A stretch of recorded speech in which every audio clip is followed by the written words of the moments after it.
the FBI's recovered new images from Nancy Guthrie's home cameras. Pictures from her front door, driveway, and backyard show people and cars in the days leading up to her disappearance. For 6 weeks, every video about Nancy Guthrie has started at the same moment. 1:47 a.m. A camera goes dark. A masked figure on the porch. Blood on the steps. A pacemaker disconnects at 2:28 a.m. A vehicle speeding away at 2:36. That timeline has been analyzed by every news outlet in America. The FBI has released images. Experts have examined the footage frame by frame. The public has debated every detail. But there is another timeline, one that has received almost no attention. 9:50 p.m. to 1:47 a.m. 4 hours. 4 hours when an 84-year-old woman with a pacemaker, who could not hear without her hearing aids, was alone in a house where nobody would check on her until noon the next day. What happened during those 4 hours? Why was her evening medication left behind? How did someone move through that house for 41 minutes without triggering a single alarm, without forcing a single door, without leaving evidence of a struggle until it was too late? The answer has been hiding in plain sight. And by the end of this, you will understand why those 4 hours may be where everything falls apart. Before we continue, this needs to be clear. This video presents theories based on publicly available evidence and expert analysis. No one named here has been charged. All persons are presumed innocent. The Pima County Sheriff has publicly stated that Nancy Guthrie's family has been cleared. This is not an accusation. This is an investigation. If you have information about this case, contact the FBI at 1-800-CALL-FBI. A $1.2 million reward is being offered for Nancy's safe return. Now let's examine what really happened. Nancy Guthrie lived alone. Not because she had to, because she wanted to. She was 84 years old when she disappeared on February 1st, 2026, from her house in the Catalina foothills area of Tucson, Arizona. Born Nancy Motley, she raised 3 children on her own after her husband Charles died during a mining trip to Mexico in 1988. She was 46 years old when she became both mother and father overnight. Her daughter Savannah Guthrie is now the co-host of NBC's Today Show. Her daughter Annie lives just 4 miles away with her husband, Tommaso Cioni. Her son Cameron is a retired Air Force colonel who flew F-16s. Nancy had resources, she had family nearby, but she was fiercely independent. She managed serious heart conditions with daily medication, morning dose, evening dose, both critical to her survival. She wore a pacemaker that synced to her Apple devices while she slept. She used powerful hearing aids during the day but removed them every night before bed. Without them, she heard nothing. She weighed 150 pounds. And every night, she went to sleep in that house completely alone. Nancy did not drive at night, not because she couldn't. She just didn't like arriving at a dark, empty house after sunset. In the evenings, she relied on family or Uber to bring her home. On the evening of January 31st, 2026, Nancy took an Uber to her daughter Annie's house for dinner. She arrived at 5:32 p.m. Dinner, games, conversation. A normal Friday evening. At approximately 9:50 p.m., someone drove Nancy home. The garage door closed at 9:50 p.m. According to public statements, Tommaso Cioni drove Nancy home that evening and saw her enter through the garage before the door closed. That garage door closing at 9:50 p.m. is the last independently verified confirmation that Nancy Guthrie entered her home alive. No camera recorded her walking inside. No neighbor saw the drop-off. For the next 14 hours, nobody contacted Nancy. Nobody called. Nobody texted. Nobody drove 4 miles to check on an 84-year-old woman with a pacemaker who was about to take her hearing aids out and become completely deaf. She was not reported missing because someone was worried. She was reported missing because she did not show up to watch a church live stream the next afternoon. Around 11:00 a.m. on February 1st, family members went to check on her. They searched the house. They searched the property. No sign of Nancy. At noon, they called 911. By then, whatever happened to Nancy Guthrie had been over for at least 9 hours. Before we dive into the evidence, if cases like this matter to you, cases where an elderly woman deserves justice, hit that subscribe button and turn on notifications. Because here at Crime Uncovered, we don't just tell stories. We investigate the truth behind cases that demand answers. Every detail matters. Every voice deserves to be heard. And Nancy Guthrie deserves justice. The official timeline has been reported extensively. But when you examine it closely, the most critical period is not the 41 minutes when the camera was down. It's the 4 hours before the camera was ever touched. 9:50 p.m., garage door closes. Nancy is home. The door closed behind her.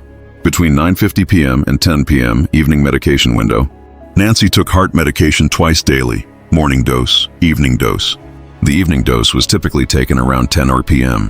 When investigators arrived the next day, both doses were found left behind in the home.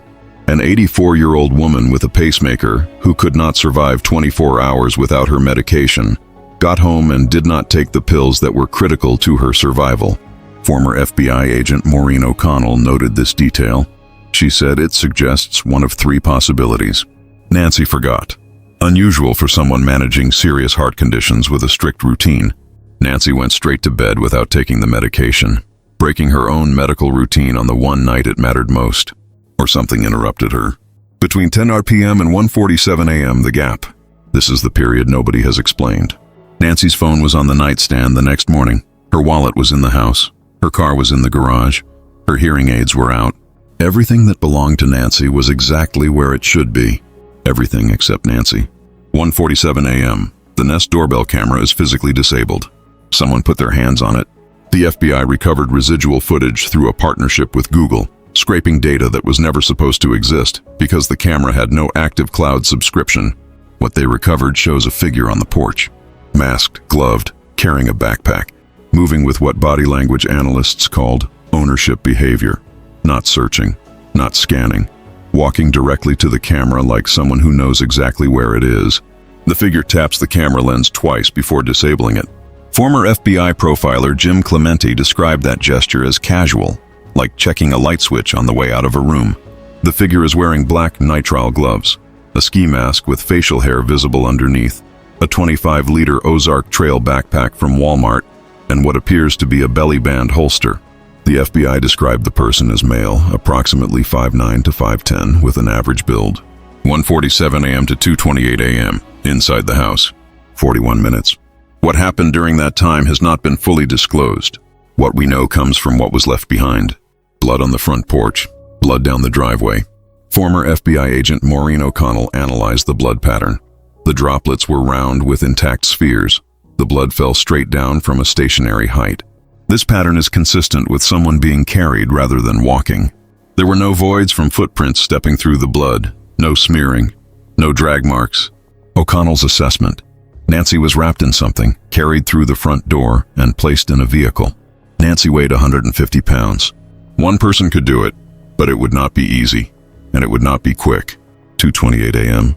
Pacemaker disconnects. Nancy's pacemaker lost its Bluetooth connection to her phone on the nightstand. That is the last electronic trace Nancy Guthrie left in this world. 41 minutes from camera down to pacemaker disconnect. 2:36 a.m. A vehicle is captured on camera. A neighbor's security camera 2.5 miles away on Camino Real captured a vehicle speeding through the frame. NBC correspondent Liz Kreutz drove the route from Nancy's house to that camera. It took her 6 minutes. Pacemaker disconnect at 2:28 a.m., 6 minutes of driving. Vehicle appears at 2:36 a.m. 2 minutes of margin. The kind of pause you make when you stop at the end of a street to check your mirrors before pulling onto a back road. Sheriff Nanos confirmed the timing is consistent with someone leaving Nancy's property. The couple who owns that camera does not live inside the official search perimeter. Nobody from law enforcement asked for their footage. They found it themselves and brought it in. That is the timeline. Now let me show you what it means. When forensic analysts examine this case, several pieces of evidence stand out. The medication left behind is the first anomaly. Nancy's evening dose was due around 10 p.m. She was dropped off at 9:50 p.m. She had 10 to 15 minutes. Forensic analyst Joseph Scott Morgan noted that elderly individuals managing serious heart conditions rarely miss their medication. If Nancy walked into the house at 9:50 p.m. and went straight to bed without taking her medication, that represents a break in routine on the one night it mattered most. If something interrupted her, the question becomes what and when. Nancy's hearing aids were found in the house, removed, her nightly routine. Without them, she was completely deaf. Retired Deputy Eric Maldonado, who worked in this exact neighborhood for 29 years, noted that elderly individuals who rely on hearing aids are particularly vulnerable at night. If Nancy took her hearing aids out at her normal time, likely between 10 p.m. and 10:30 p.m., she would have been completely unable to hear anything happening in her house for the next 3 to 4 hours. Nancy had a Nest doorbell camera at the front entrance, motion activated, but it did not have an active cloud subscription. Former FBI agent Jennifer Coffindaffer emphasized this detail. Without a cloud subscription, the camera could detect motion and display a live feed, but it was not saving footage to any server. For all practical purposes, the camera was decorative. Anyone who had been to that house regularly would know this. The FBI recovered some residual data through Google, scraping fragments that remained in local cache memory, a process called scratching. It only worked because Google engineers spent days trying to extract every possible byte of data. Under normal circumstances, that footage would have been gone forever. Nancy's property has a wrought iron gate at the front entrance. When investigators arrived on February 1st, there was no sign of forced entry. Retired Lieutenant Randy Sutton noted, "This suggests one of two things. The gate was left unlocked, or someone knew how to open it without force." The blood on the front porch and driveway has been analyzed extensively. Former FBI agent Maureen O'Connell described the droplet pattern as compelling evidence that Nancy was not walking under her own power when she left the house. The blood fell vertically, forming round spheres without elongation. This indicates a stationary bleeding source being carried at a consistent height. There were no smear marks from someone being dragged. There were no voids in the blood pattern from footprints stepping through the droplets. O'Connell's conclusion: Nancy was wrapped in something, likely a blanket or sheet, and carried to a vehicle. The timeline from camera disable to pacemaker disconnect is 41 minutes. Former FBI profiler Jim Clemente noted that 41 minutes inside a house is not consistent with a smash-and-grab burglary or a panicked intruder. It suggests someone who was not rushing, someone who was not panicking, someone who moved through the rooms with enough familiarity to avoid triggering alarms, knocking over furniture, or making noise that would alert neighbors.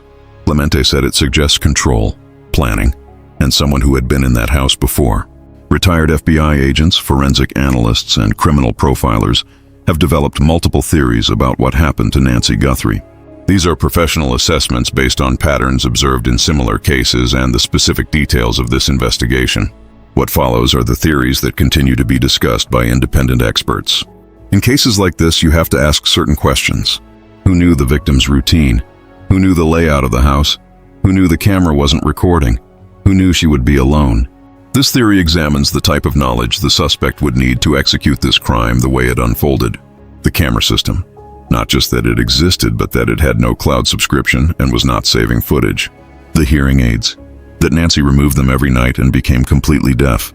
The medication schedule. That the evening dose was due around 10 p.m. The gate.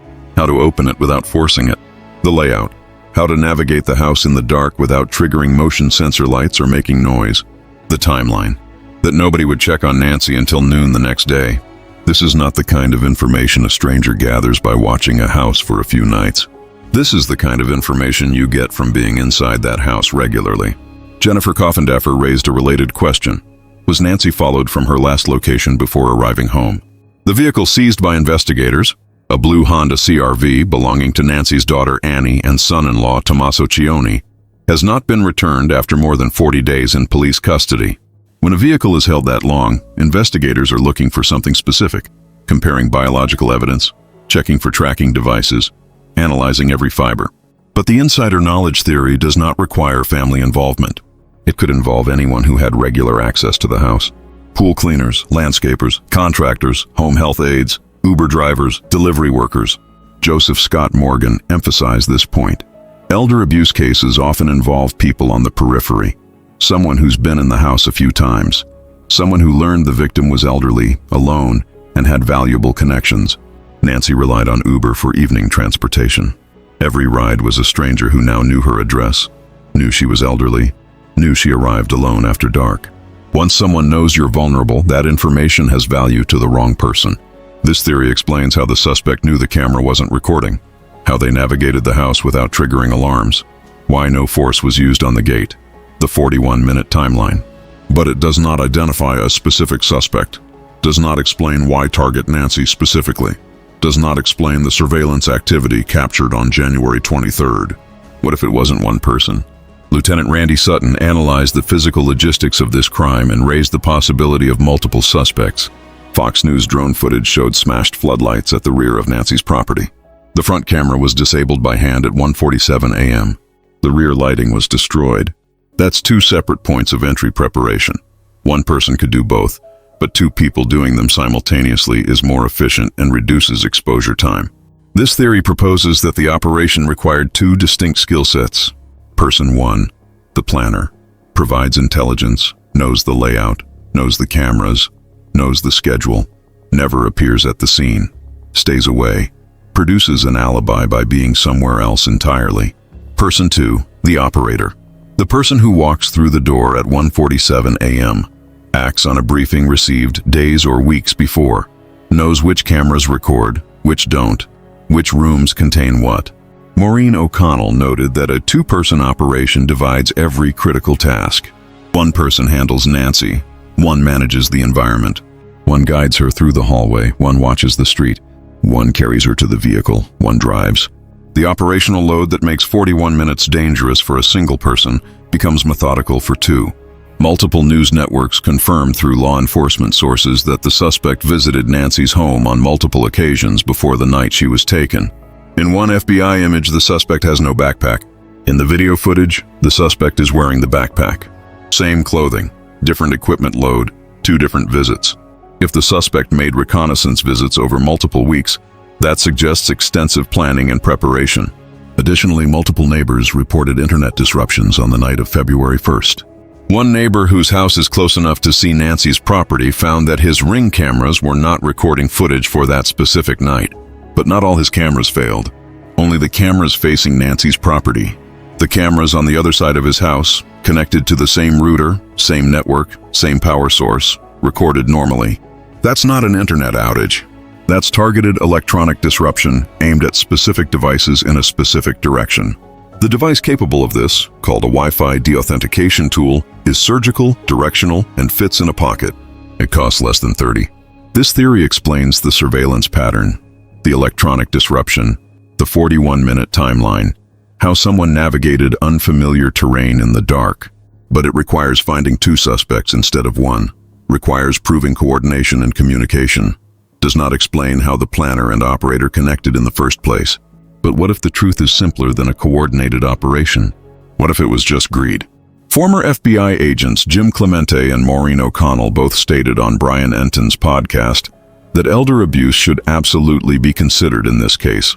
Every person with even a tangential relationship to Nancy should be investigated.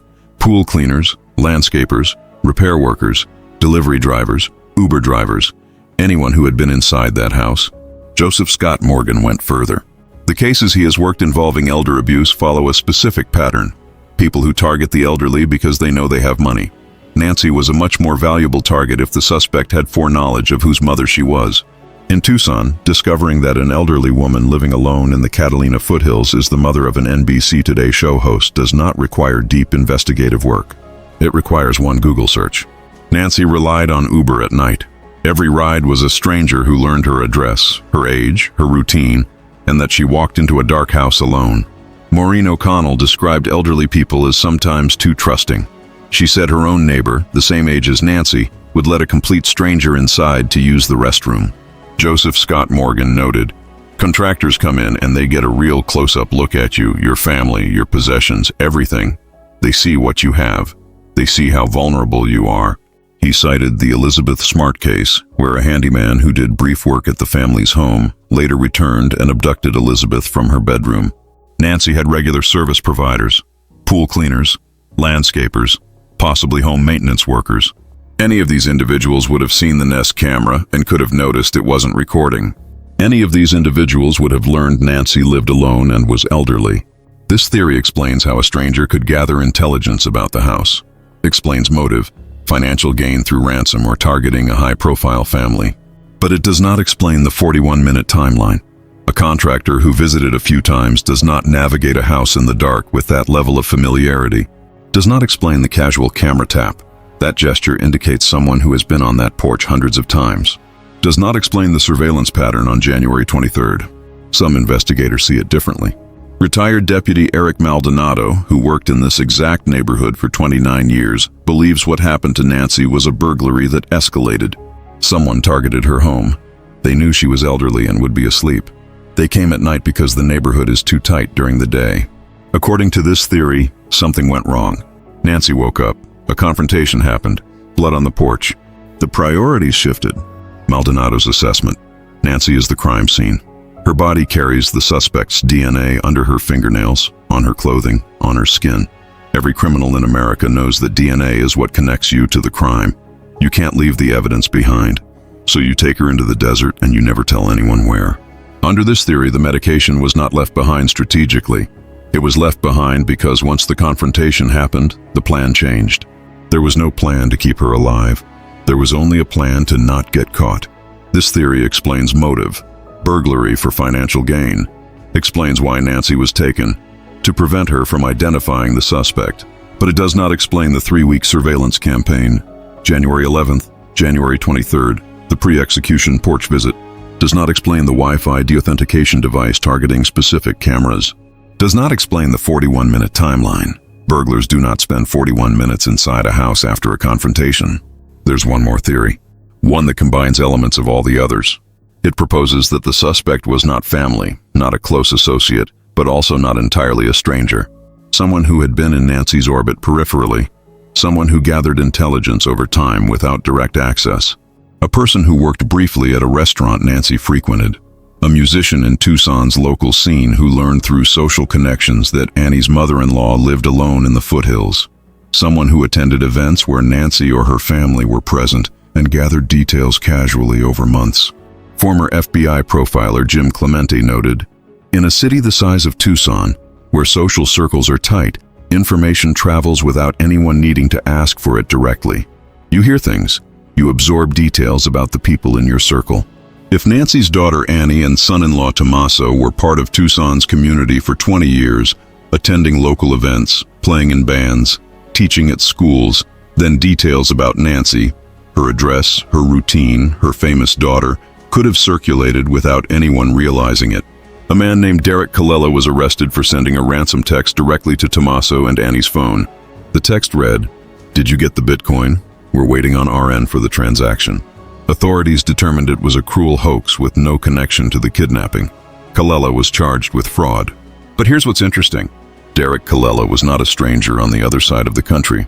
He performs under the name Secret Mutilator in Tucson's underground music scene, the same scene where Tommaso has been active for nearly 20 years through his band, Early Black. Colella had documented connections to other figures in the local music community who share venues and social circles. In a city where the alternative music community is maybe 200 to 300 people, those overlaps are tight. How many people in Tommaso's social world had access to information about Nancy? Her address, her routine, her vulnerability, her famous daughter? In a tight-knit scene where everyone knows everyone, information travels without anyone needing to ask for it directly. This theory explains how a non-family member could gather detailed intelligence. It explains the ransom text sent directly to Tommaso's phone. Social connection provided the number. Explains why the suspect might know details about Nancy without having been inside her house regularly. But it does not explain the 41-minute timeline. How does someone navigate a house in the dark with that level of familiarity if they've never been inside? Does not explain the ownership behavior on the porch, the casual camera tap. Does not explain how social proximity translates into knowing the camera had no cloud subscription. 5 theories. One of them is right. But if the evidence has been slow to produce an arrest, the handling of that evidence is part of the reason. The crime scene was released in under 20 hours. After it was released, multiple non-law enforcement individuals entered the property. A pool cleaning company that had never serviced the address before was escorted into the backyard by a deputy. A landscaper brought tools onto the property. Pizza was delivered. A home health attendant visited. Reporters walked up and photographed blood still visible on the porch. Forensic investigator Joseph Scott Morgan documented the contamination and said he saw no gatekeeper. He said, "The DNA they are counting on to break this case could belong to the pool guy." The FBI had to return to the property because a roof-mounted camera was missed during the first sweep. The biological evidence from inside the house was sent to a private lab in Florida, not to the FBI's facility at Quantico, which maintains rapid processing specifically for kidnapping cases. Sheriff Nanos told NBC that processing could take weeks, months, or up to a year. The glove DNA that everyone hoped would identify the suspect was traced to a restaurant employee with no connection to the case. One profile down, one remaining. The sheriff told Fox News a glove was never found inside Nancy's home. The FBI told News Nation it was. Sheriff Nanos has given separate interviews to different outlets, producing different versions of the same facts. He told the press, everybody is still a suspect. Then he told the press, the family is cleared, and suggesting otherwise is cruel. He told NBC on day 2, we don't have any indication that the public is in danger. Then he told NBC on day 41, don't think for a minute that because it happened to the Guthrie family, you're safe. Keep your wits about you. The pacemaker Bluetooth sniffer technology that could detect Nancy's signal from a helicopter was disclosed in the press before the search was complete.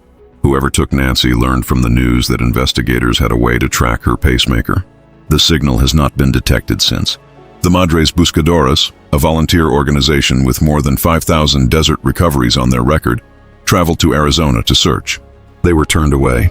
EquuSearch and the United Cajun Navy, both experienced in missing person searches, offered assistance. Sheriff Nanos declined. In 2015, the FBI investigated the Pima County Sheriff's Department for misuse of civil asset forfeiture funds. Chief Deputy Radke was indicted. He died by suicide. Sheriff Nanos went on television and called the FBI's investigation garbage. Former Chief Deputy Castigar told the Daily Mail that Nanos holds great disdain for the FBI. 98% of his own deputies voted no confidence in his leadership before Nancy ever went missing. The investigation has been narrowing despite the leadership, not because of it.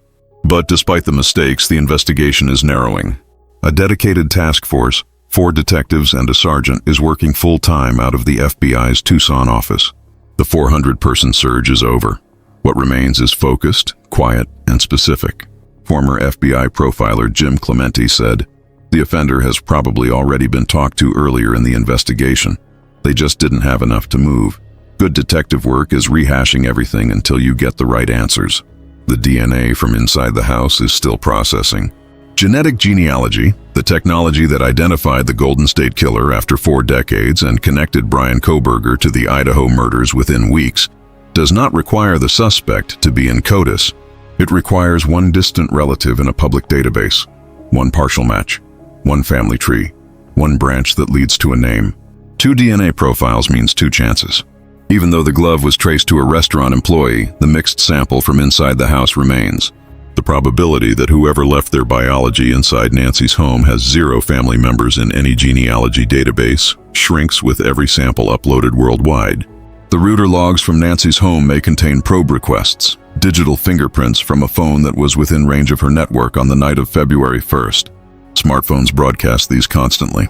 If the suspect's Wi-Fi was enabled, Nancy's router may have captured the name of the network their phone was searching for, a network that could identify where the suspect lives, who their internet provider is, or what their home network is named. That data is in FBI hands. Unlike DNA, it can be analyzed in hours. The signal footprint is being mapped. Which cameras went dark? Which stayed on? What time? What direction? That map will show where the deauthentication device was positioned when it was activated. That position narrows the suspect's location to a specific point on a specific street at a specific time. Cell tower data has been captured from multiple dates: February 1st, January 23rd, possibly January 11th. The FBI is looking for the phone that appears in the area on more than one date. If that phone belongs to anyone connected to any theory discussed by experts, this case is over. Let me tell you something about Nancy Guthrie that nobody talks about. She wasn't just an elderly woman who disappeared. She was a mother who raised 3 children alone after her husband died. She was a grandmother who played games on Friday nights. She was a woman who valued her independence so much that she refused to give up her home, even when it might have been safer to live with family. She took an Uber to dinner on January 31st because she didn't like arriving at a dark house alone. She had a routine: medication at 10 p.m., hearing aids out before bed, church live stream on Sunday mornings, and someone took all of that away from her. Experts have assessed that Nancy likely died within 72 hours of being taken, without her medication, without her pacemaker being monitored, without her hearing aids. She was 84 years old and she was taken from her bed in the middle of the night by someone who left her pills behind. This is a recovery case now. The family knows that. Savannah Guthrie said publicly that they have accepted the possibility that Nancy may already be gone, but they need to know where she is. They need to bring her home. Someone in Tucson knows which of these theories is the right one. A neighbor who saw something. A friend who heard something. A person in someone's social circle who noticed something that didn't make sense. A late-night conversation. A purchase. A change in behavior in the weeks before February 1st. That person might be watching this right now. The 4 hours between 9:50 p.m. and 1:47 a.m. are where this case lives. The medication that was not taken, the hearing aids that were removed, the camera that was not recording, the garage door that closed with only one witness, and 14 hours of silence before anyone thought to check. One of these theories explains all of it. The evidence is sitting in labs, stored on servers, captured on cameras, sealed inside a vehicle that is still being processed 40 days later. It is not going anywhere. It is waiting. And the person who did this is running out of time to decide whether they speak first or the evidence speaks for them. Because in a two-person operation, the first person who speaks receives the cooperation agreement.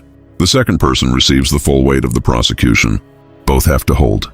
Both have to trust that the other will not break first. And a $1.2 million reward makes that trust very fragile. If you have any information about Nancy Guthrie's disappearance, contact the FBI at 1-800-CALL-FBI. Subscribe to Crime Uncovered for continued coverage of this case. Turn on notifications so you don't miss updates when there are breakthroughs. Drop a comment below. Which theory do you believe explains what happened during those 4 hours? Because this case is going to break. The evidence doesn't lie. The timelines don't change. The DNA doesn't disappear. Someone knows what happened to Nancy Guthrie. And when the truth finally comes out, justice will be waiting.